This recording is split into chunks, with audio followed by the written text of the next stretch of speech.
지금 우리가 살아가는 시대는 분명한 전환 시대입니다. 시대의 흐름이 바뀌고 있고 신앙생활을 하는 방식이 바뀌고 있습니다. 교회가 존재하는 의미까지 다시 묻고 있는 시간을 우리는 지나고 있습니다. 익숙했던 것들이 흔들리고 당연했던 것들이 더 이상 당연하지 않은 시대를 우리는 살아가고 있습니다. 성경에도 이런 전환기가 있었습니다. 바로 세례 요한의 시대에서 예수님의 시대로 넘어가던 역사적인 전환기입니다. 그 전환은 단순히 한 인물이 바뀌는 사건이 아니었습니다. 사람이 자기 노력으로 하나님께 나아가겠던 시대에서 하나님이 하늘에서 사람 사는 곳으로 오시는 시대로 바뀌었습니다. 율법의 시대에서 은혜와 구원의 시대로 역사가 바뀌는 분기점입니다. 지금 우리도 또 하나의 영적인 전환의 분기점에 서 있습니다. 코로나 사태 이전에 교회들이 가졌던 많은 가치관과 문화, 이 패러다임이 바뀌어요. 이제는 코로나 이전만 해도 열심히 노력해서 예배당 짓고 하면 사람의 실력과 노력으로 부흥한다고 생각했던 그 교만함과 자신감이 이거 하나님이 다 내려놓게 하셨습니다. 그래서 이 시대는 성과와 결과 중심의 신앙에서 예수님과 동행하며 세상에서 지치고 상처받고 억울함 당하고 아프고 어려운 사람들을 살리는 신앙으로 하나님이 우리를 옮기고 계십니다. 오늘 우리는 내가 지금 하나님이 역사하시는 그 구원과 치유의 역사를 보고 있는가? 그 눈과 마음을 가지고 있는가? 이 질문을 우리 스스로에게 던져야 합니다. 오늘 말씀에 보면 감옥에 갇혀있던 세례요한이 질문을 던져요. 오실 그 메시아가 당신입니까? 아니면 다른 분을 우리 기다려야 됩니까? 이런 거예요. 오늘 설교를 준비하면서 제 스스로 많은 반성 회개를 했습니다. 참 어려운 지난 몇 년간을 우린 지냈어요. 이게 제 관심은 항상 교회가 어떻게 다시 회복되고 부흥할 수 있을까? 이거예요, 이거. 어떻게 하면 다시 회복될 수 있을까? 물론 그 회복이라는 것의 내용은 예배당 안에 교인들이 모이는 숫자예요. 그리고 헌금이에요. 당연히 교인 숫자가 중요합니다. 한 사람이 중요하듯이 교인이 예배당에 많이 오는 게, 이런 영혼이 구원받는 게 이거처럼 중요한 게 없어요. 헌금? 목사로서 하나도 좀 부끄럽지 않습니다. 교회 헌금이 많이 들어오는 게 너무나 중요해요. 중요합니다. 그런데 오늘 하나님이 제 마음에 물으시죠. 정말이냐? 정말 그것이 내가 교회를 위해 가장 중요하게 생각하는 거냐? 코로나를 지나고 우리 교회는 특별히 이 교단 문제로 진통을 겪었어요.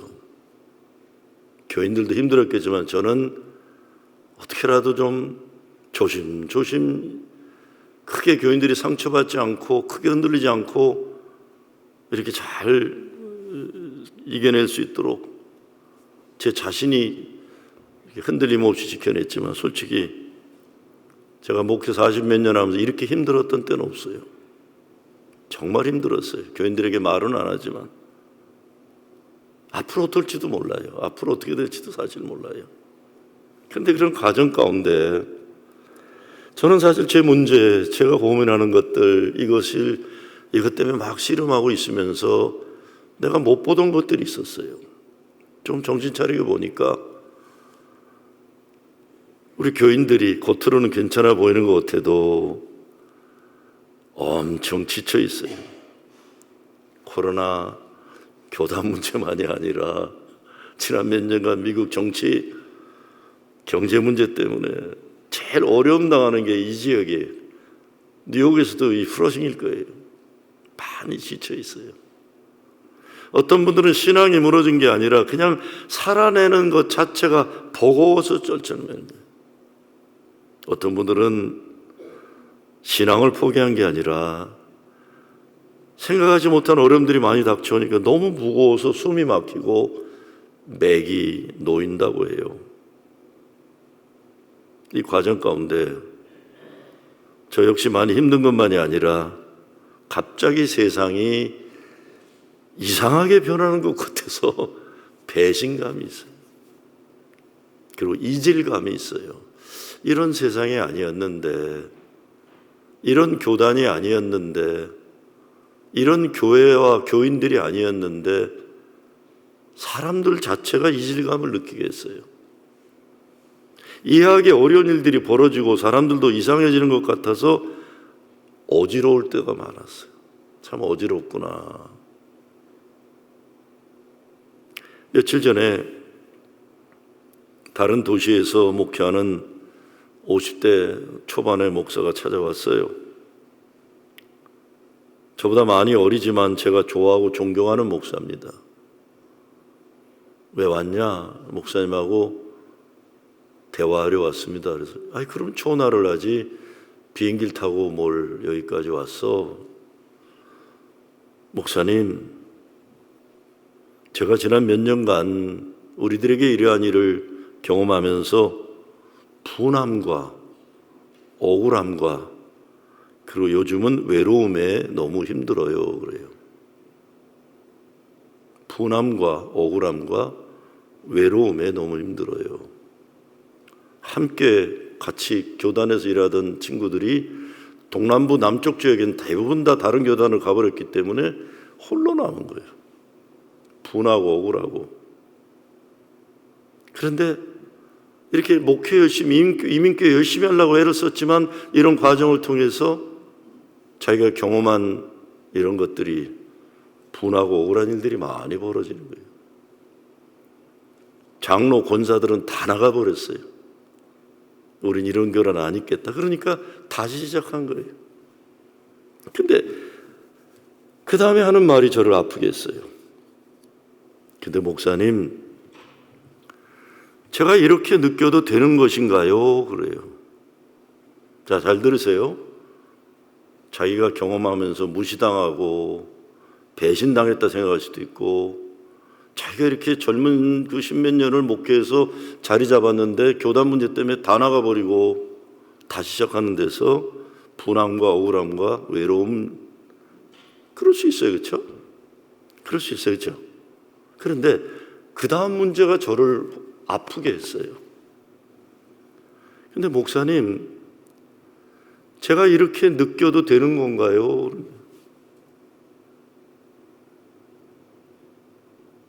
야 이놈아, 네가 그렇게 느끼는 분노, 억울함, 외로움, 그거 귀한 거다. 그렇게 느끼지 못하는 인간들이 문제지. 너 자신 스스로에 대해 자신감을 가져라. 네 느낌은 네 건데 왜 남에게 인정을 받으려고 하느냐.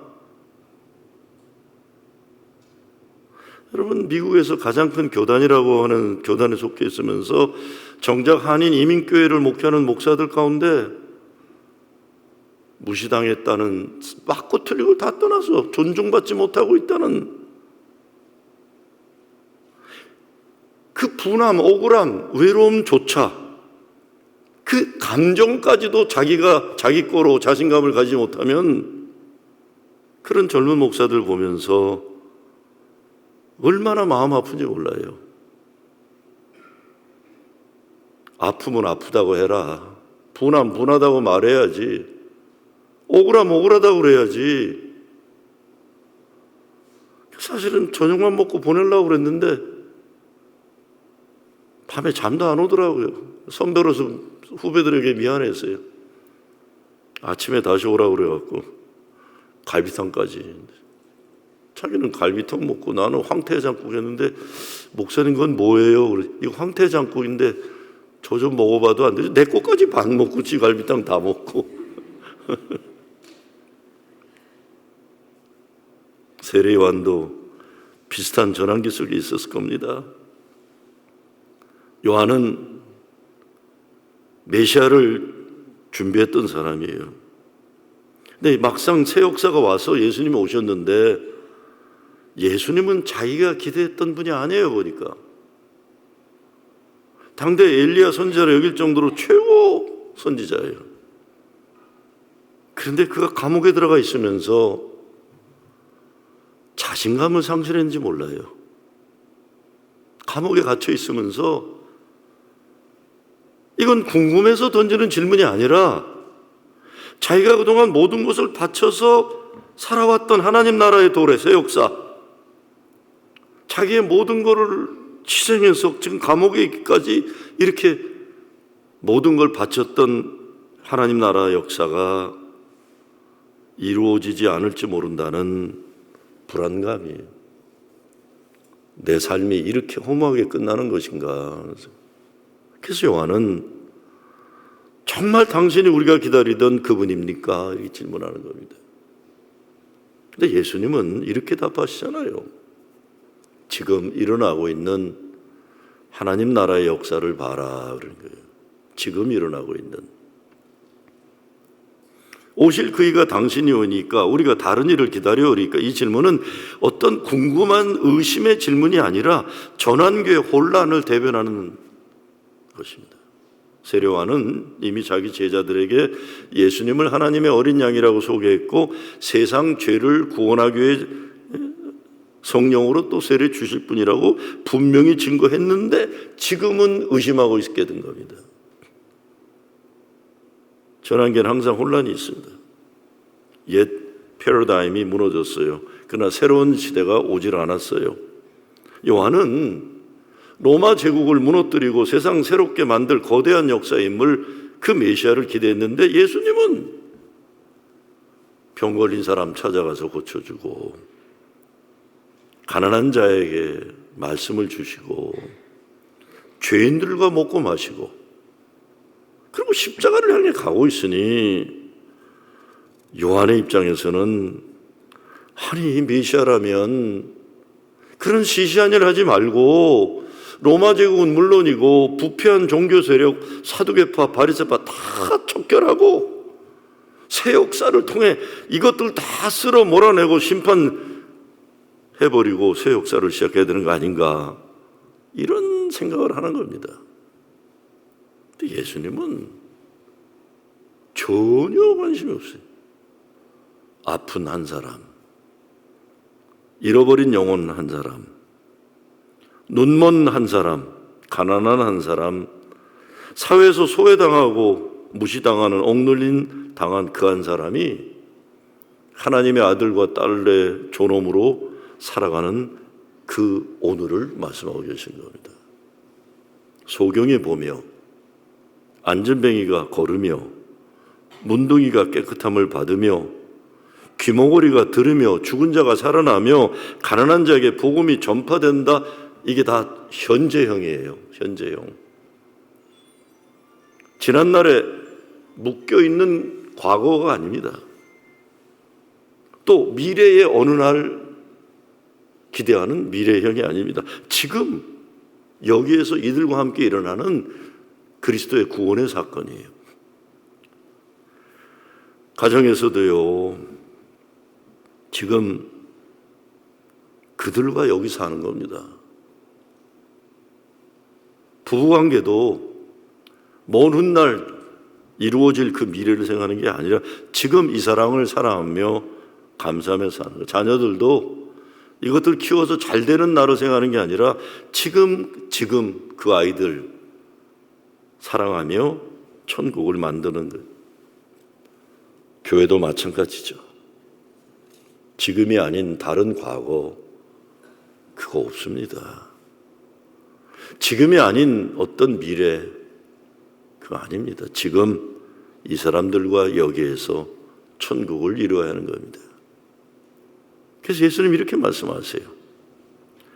여자가 낳은 자 중에 요한보다 큰 이가 없도다. 이 말 엄청난 선언입니다. 요한은 진짜 구약 최고의 마지막 인물이에요. 엘리야로 봤잖아요. 당신이 엘리야입니까? 이러세요. 그렇지만 지금 일어나고 있는 예수 구원의 역사를 보지 못하고 그냥 종교적인 유대인들이 늘 던졌던 그런 질문을 또 반복하고 있는 거예요. 과거에 묶여서 새로운 시각으로 예수의 시대를 받아들이지 못해서 오히려 새 역사의 장애물이 되고 있어요. 새 역사의 장애물이 되고 있어요. 옛날에 대단한 것 같은 인물들이. 요한시대의 한계는 죄를 드러낼 수는 있지만 해결할 수 없었어요. 율법은 죄가 무엇인지 보여주지만 죄를 해결해 주지 못해요. 선지자들은 하나님 나라를 말할 수 있지만 하나님 나라를 이루지 못해요. 요한의 시대에서 예수의 시대로 바뀐 것은 단순히 선지자가 바뀐 것이 아니라 구원의 방식 자체가 완전히 바뀌는 사건입니다. 예수 시대에는 십자가 구원 은혜의 시대입니다. 율법은 잘 지켜야 한다. 그러면 네가 살 수 있다. 복음은 내가 대신 이루었다. 믿어라. 그러면 산다예요. 예언은 오실 것이다. 예수님은 내가 왔다. 세례 요한의 핵심의 메시지의 핵심은 회개하라지만 예수님의 메시지는 내가 너의 죄를 구원하기 위해 십자가 달려 죽고 너를 살리러 왔답니다. 혹시 우리는 요한시대 사고방식에 머물러 있지 않나요? 아는가요? 내가 잘해야 하나님이 나 사랑하신다. 내가 잘해야만 된다. 인정받아야 된다. 그래서 잘하면 교만해지고 안 되면 찌그러지고, 이거 율법적 사고방식입니다. 사람이 자기 능력으로 뭔가를 해내려는 결과와 업적을 최고로 생각하는 거예요. 예수 시대는 은혜로 시작한다. 은혜로 살고 은혜로 완성하는 겁니다. 세례 요한의 질문에 대한 예수님의 답변은 지금 일어나고 있는 하나님의 일을 네가 보고 있냐? 오늘 우리 교회 현실에도 똑같이 적용됩니다. 우리는 어려움의 시간을 지나왔어요. 이 과정 속에서 많은 상처, 피로. 근데 어렵고 힘든 과정을 지내면서 부정적인 경험이 영향력이 너무 커요. 부정적인 경험이. 그래서 긍정적인 것보다 부정적인 것을 보는 일에 빨라요. 자기가 감당해야 되는 책임과 사명은 소홀히 하면서 다른 사람들의 잘못을 쉽게 말하고 불평을 함부로 해요. 헌신하지 않고 헌금 드리지 않는 거를 자꾸 정당화하고 합리화하려고 그래요. 근데 여러분, 근데 지금 하나님은 지금도 주의 몸된 이 교회를 통해 예수의 시대를 이루고 계세요. 여러분 아세요? 지금도 죽어가던 사람이 살아납니다. 여러분 사랑 때문에. 이번 주 초에 중요한 수술이 있다는 젊은이가 있었어요. 우리 교인들 갔다 오고 그러는데 저는 갈 수가 없어서 저희 집사람하고 권사님하고 가셨는데 월요일 됐는데 월요일인가 수요일인가 신전도사가 신방 간다 그러는데 어느 장로님이 같이 가겠대요. 그 장로님이? 난 신방 가는 거 본 적이 없는데? 그 먼 맨하탄까지 갔다 왔어. 왜 가셨대냐? 혹시 무슨 어려움이 있는지 좀 보고 장로님이 도와줄 게 있나 찾기 위해서 가셨다 그래서. 지금도 아픈 사람이 고쳐져요. 그런 사랑 때문에. 무너진 가정이 회복돼요. 여러분들의 기도 때문에 절망한 사람이 소망을 가져요. 예수 시대로 사는 신앙은 이걸 볼 줄 아는 겁니다. 세례 요한 시대의 신앙은 함부로 평가하고 비교하고 냉소하고 헌신이 없으면서 잘못된 주인의식 가지고 특권의식 가지고 그래요. 우리 스스로 질문해야 됩니다. 나는 내 삶에서 그리고 교회에서 지금 일어나고 있는 예수 사랑과 은혜, 구원의 역사를 보고 있느냐? 이렇게 기도해야 됩니다. 주님, 은혜를 보는 눈을 열어주시옵소서. 지금도 일하시는 예수 그리스도 사랑과 구원의 역사를 보게 하옵소서. 부정과 냉소의 영이 아니라 감사와 기쁨의 영으로 우리 교회를 채워주시옵소서. 세례요한 시대를 목표로 삼는 목회가 아니라 예수님 시대가 목표가 되는 목회로 우리 바뀌어야 됩니다. 우리 정말 어려웠어요. 아찔아찔한 순간들이 많았습니다. 제가 말을 안 해서 그렇지. 근데 버텨냈어요, 여러분이요. 작년에 한화회정 창립 50주년을 이게 상징적인 것지만 한 중요한 챕터를 우리 여러분 잘 마무리하셨어요. 그리고 2026년 새해 다시 감사와 기쁨, 소망과 믿음으로 하나님이 주신 교회 비전을 가지고 지금 나가고 있는 겁니다. 너무 감사해요. 너무 감사해요. 십자가는 너 잘해야 된다는 메시지가 아닙니다. 십자가는 나는 너를 포기하지 않았다는 메시지예요. 그래서 교회가 가장 조심해야 할 것이 이제 좀 새롭게 뭐가 되는 것 같으면 다시 결과와 성과 업적의 신앙으로 돌아가는 거예요. 자꾸 평가하려고 그러고 비판. 그거 아닙니다. 큰일 납니다. 그러다 교만해집니다. 다시. 지금요 많은 성도들은 무너지지 않으려고 버티고 있어요. 지금 버티는 것도 큰 믿음이에요. 뭐 잘하는 거 그 사치예요. 버티는 것만도 대단합니다, 여러분. 주일에 예배 드릴 수 없는 것만도 기적이에요. 저는 아이고 조 권사님이 어떻게 나오셨나 이 기적이다. 조 장로님이 다시 나오셨네. 살아나셨네. 할렐루야예요. 어려울 때 교회를 지켜내신 것 대단한 일 하셨어요. 제가 요즘 하나님께 기도하는 게 있습니다. 하나님, 우리 교회를 대단한 성과를 이루는 교회가 아니라 예수와 동행하고 어렵고 아픈 이들 옆에 함께 서 있는 교회 되게 해 주시옵소서. 이런 전환의 시대에 우리 교회를 이끌어갈 리더십은 대단히 일을 잘하는 사람이 아니라 사람 곁에 서 있는 사람이고 함께 걸어가는 사람입니다. 예수님이 그러셨어요. 넘어진 제자를 버리지 않으셨고 도망간 제자를 포기하지 않으셨고 3번이나 부인한 제자를 다시 세워주셨어요. 저는요 요즘 부흥을 프로싱 제1교회 부흥을 우리 교인들이 다시 웃기 시작하는 것이라고 생각합니다. 다시 웃기 시작하는 거예요. 그리고 교회가 안전하다고 느끼는 거예요. 소리 버럭버럭 지르고 가오 잡는 사람들 때문에 기죽었던 그런 교회가 아니라 교회가 내가 가도 되는 안전한 곳이다.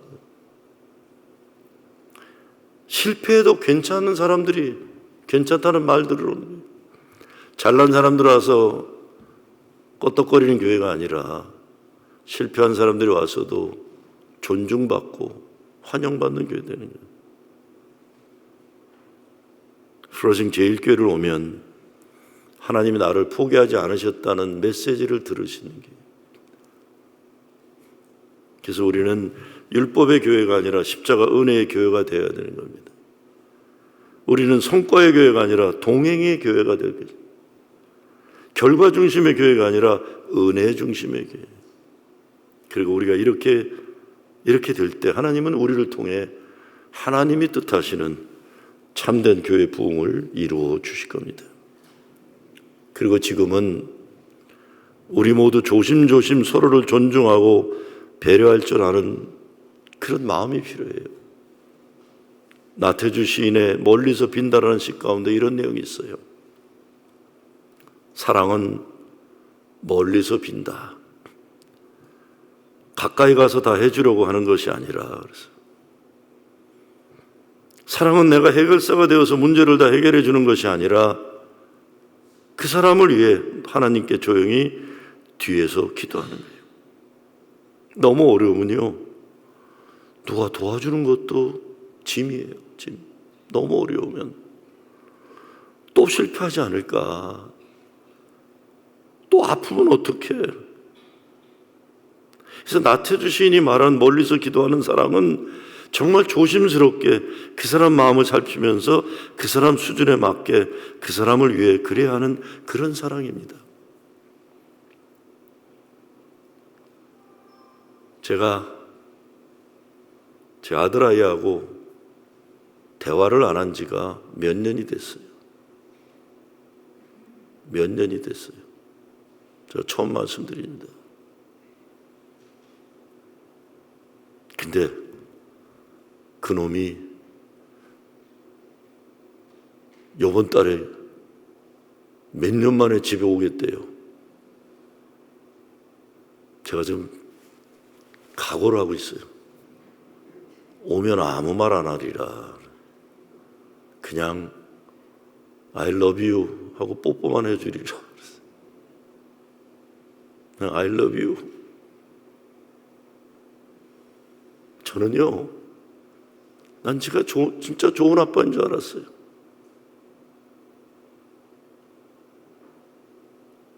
근데 나 때문에 내가 사랑하는 아들이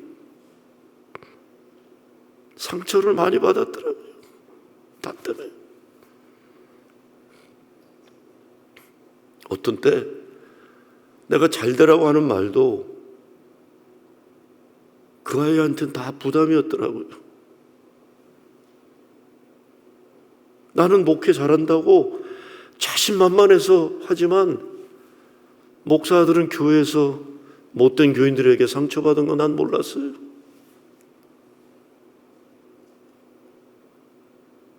그거 몰랐어요. 난 다 잘 될 걸. 뭐라고 하면 이놈의 새끼 네가 불평할 게 뭐 있냐? 다 잘해주는데 네가 지금 배불러서 헛소리 한다 이놈의 새끼. 결국은 나하고 말을 안 하기 시작하더라고요.